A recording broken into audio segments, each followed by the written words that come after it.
Hello, folks. This is Joe from MIGeekScene. I'm here at JAFAX with Todd Haberkorn. Todd, how are you doing, sir? I'm doing great. I'm in a different part of Michigan. So this is fun. It's a lot hotter here. Yeah, dude, I don't know why we had to hit 90 degrees. It's never like this early in the summer. And it's ridiculous. It's nasty. It's nasty, but we're making it. Yeah, but aren't you used to that with the LA weather? Not the humidity. It gets hot, but it's not sticky. Okay. Hot but not sticky. That's the name of my next album. I was going to ask about your album later on. So, I mean, is that the tentative title right now? Is Hot But Not Sticky?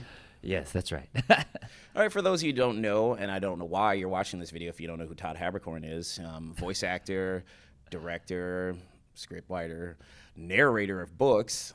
He's, as far as anime goes, he's Alan Walker from The Gray Man, Natsu from Fairy Tail, and is it Jocko? Jocko, yeah. From Dragon Ball Super. Mm-hmm. So actually, I did want to talk about one of your recent shows called Aggretsuko, and your character Komiya, the meerkat. Yeah. Now, while I was watching that show, it confirms why I cannot work in a corporate cubicle environment, because when I was watching that, I was becoming enraged because of the politics and the way people act.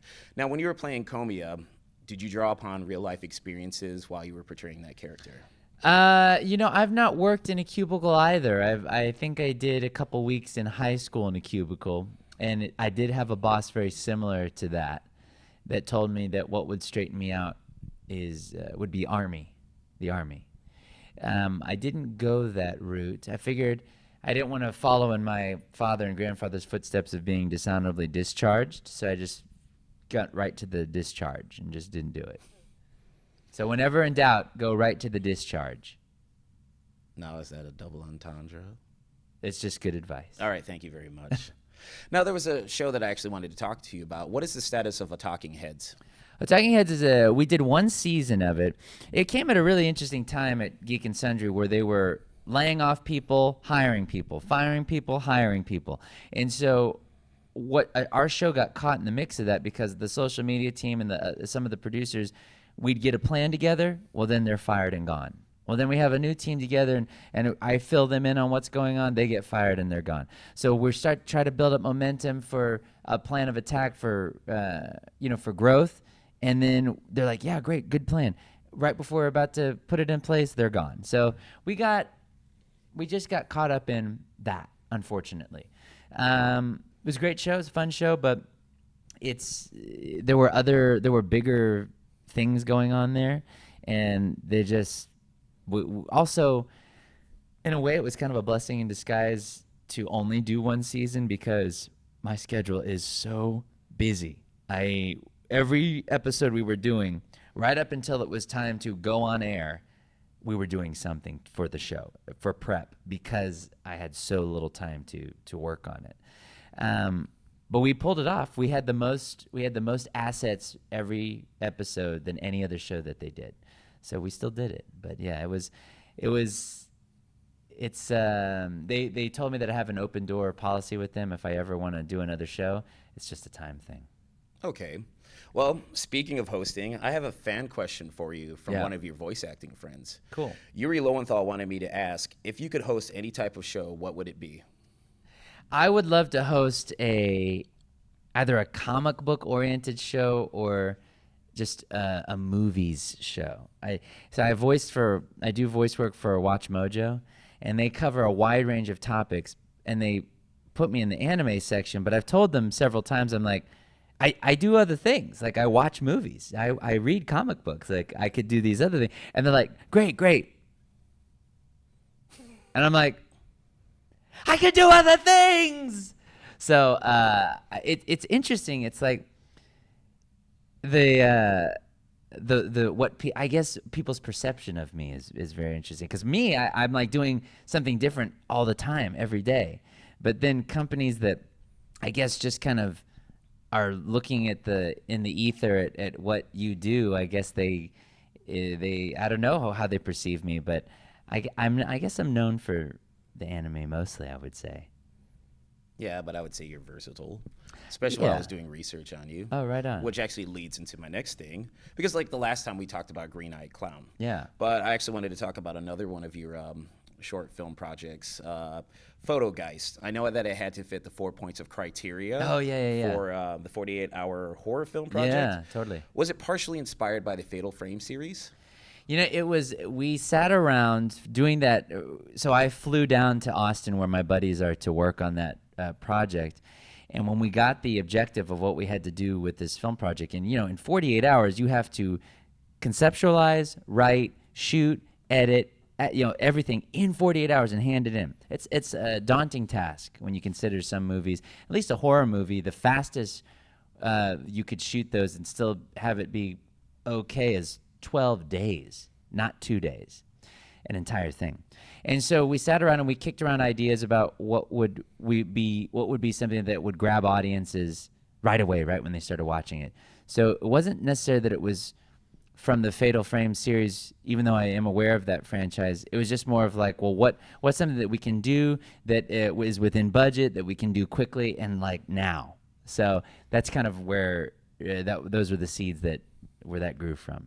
I mean, and Just Desserts was pretty good too. I mean, the way it started off, I mean, obviously, it could be jarring to like those who are like, whoa, I'm not expecting him in this role. But the way you like portrayed that character, and no, I'm not blowing smoke up your ass. It's just the way you portrayed that character. I was like, I could totally see why you're doing this. Like you really cared for her, and then how that turned out. That was her last film. You film? Oh, wait. Because of that, she stopped doing film. And she died after that. Are you serious, dude? Yeah. Oh, I'm sorry. I had no idea. No. That was like right after that. Yeah, she took the Anthony Bourdain route after that. So it was I'm sorry. Well, may you rest in peace, Miss. Yeah, absolutely.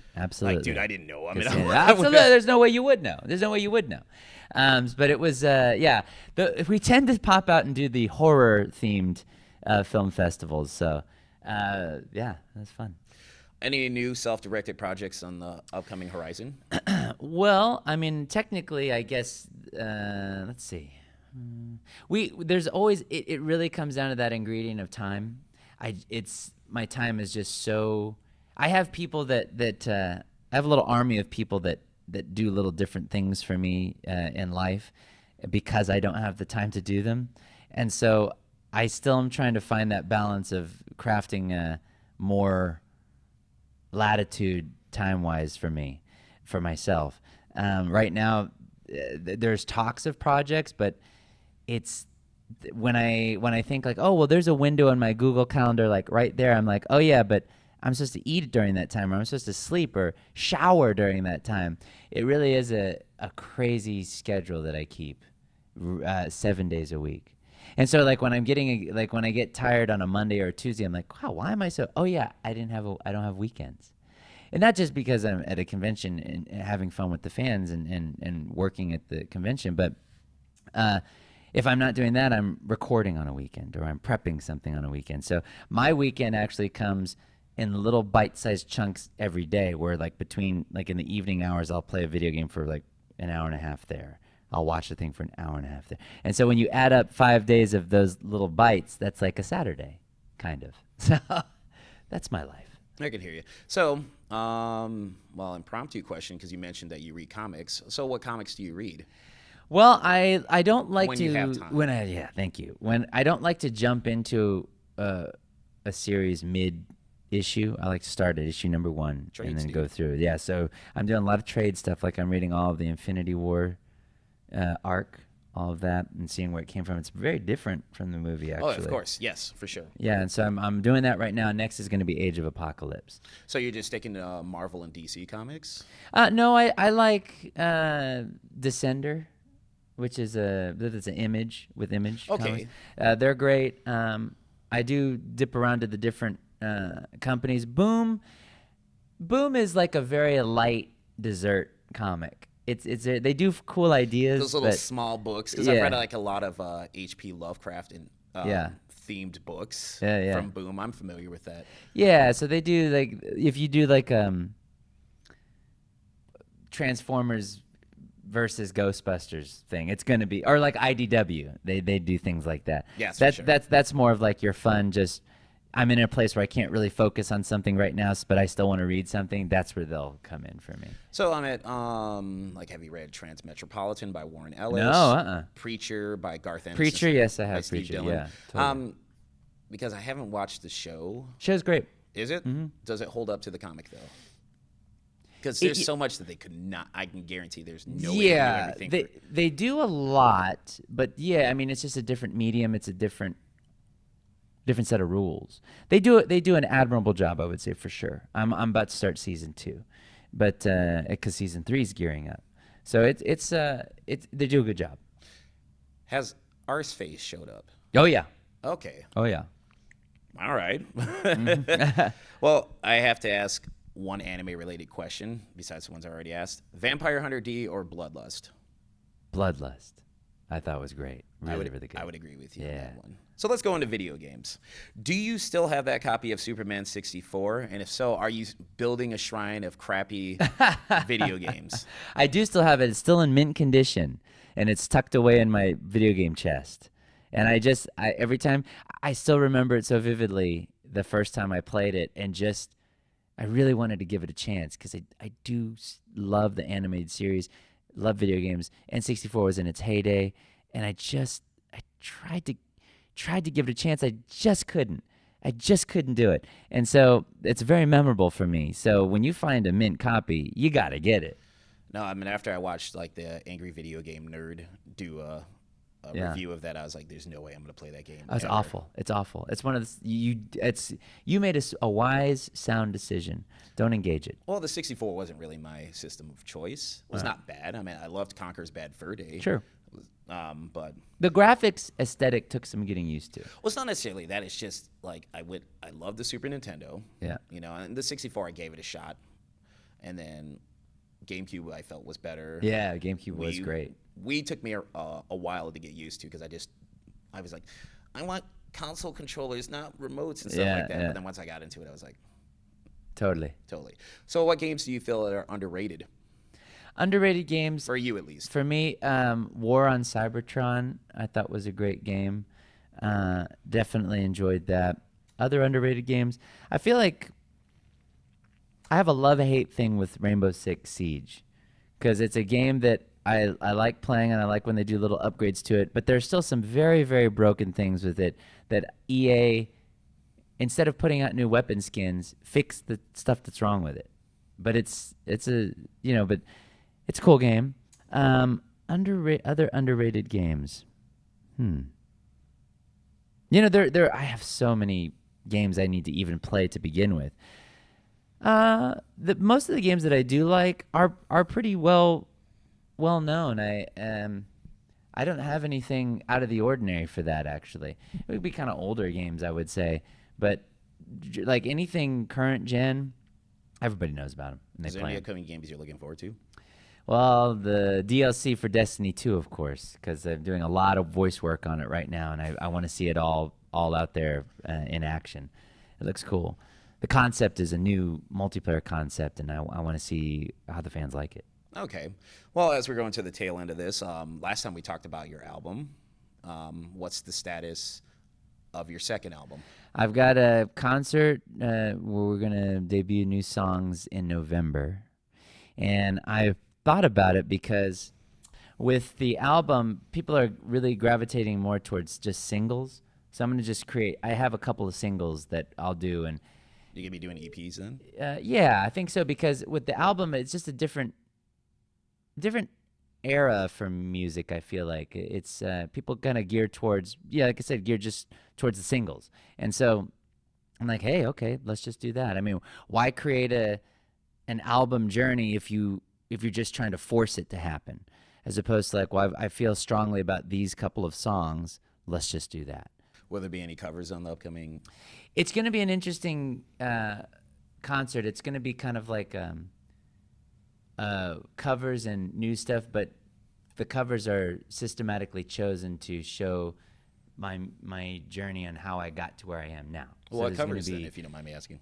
You'll see. It's gonna have video component and everything like that. Oh, so, that's fair. Who would you like to collaborate with? Well, my inspiration is always I mean, Dave Matthews is a great songwriter, and his lyrics. If you just look at his lyrics, you think like, how did you even come up with that? I mean, they're deceptively. Sometimes they're simple, but what they do is they inspire a lot of imagery. And I love lyrics that do that. A lot of songs that I hear that are on like top 40 and stuff like that, they're about very shallow things. And they also are it's more about the beat as opposed to the lyrics and the storytelling. It's more about just a repetitive phrase or a repetitive word said again and again and again. And it's about shallow values, I feel like. And so his songs are much more nutritious for your innards. Okay. Final 3 questions as we're wrapping this up. So what's new that you would like to talk about? I can't talk about a lot of it. It's basically if people follow on social media, they'll hear about it. I mean, we're coming near the end of our current T-shirt campaign, where I come out with every quarter a new shirt that fans can get a hold of, and we're beating the records that we set with the Natsu shirt with our current shirt. So we're really happy about that. You can go to thehabitat.com to order the shirt, and I think we've got a couple more days of the campaign, and then it'll be done. Okay. Well, you already mentioned thehabitat.com. Where else can people find you online? Well, Todd Haberkorn on Twitter, official_Habergram on Instagram. And those are my 2 main spots. I've got a Facebook fan page that folks can go on when they just search for official Todd Haberkorn, I think it is. But there are a couple places. Okay. And what would you like to say to your fans throughout the years? Well, the thing is, it's something that I do say to them, and I just left a panel where I was talking about how gracious everybody is when they come to conventions, and it's such an awesome place to see their love of the industry and the people and the material come to life, and it shows itself in their cosplay and their efforts for making it out. And it's no matter where I go in the world, it's that same great vibe, and it's great to see that it's going strong and growing, and I'm happy to be a part of that. All right. Well, Todd, thank you again for granting me an interview. Thank you. Good to see you again. Aw, shucks. Well, folks, this is Joe from MIGeekScene at JAFAX with Todd Haberkorn. Take it easy. See ya.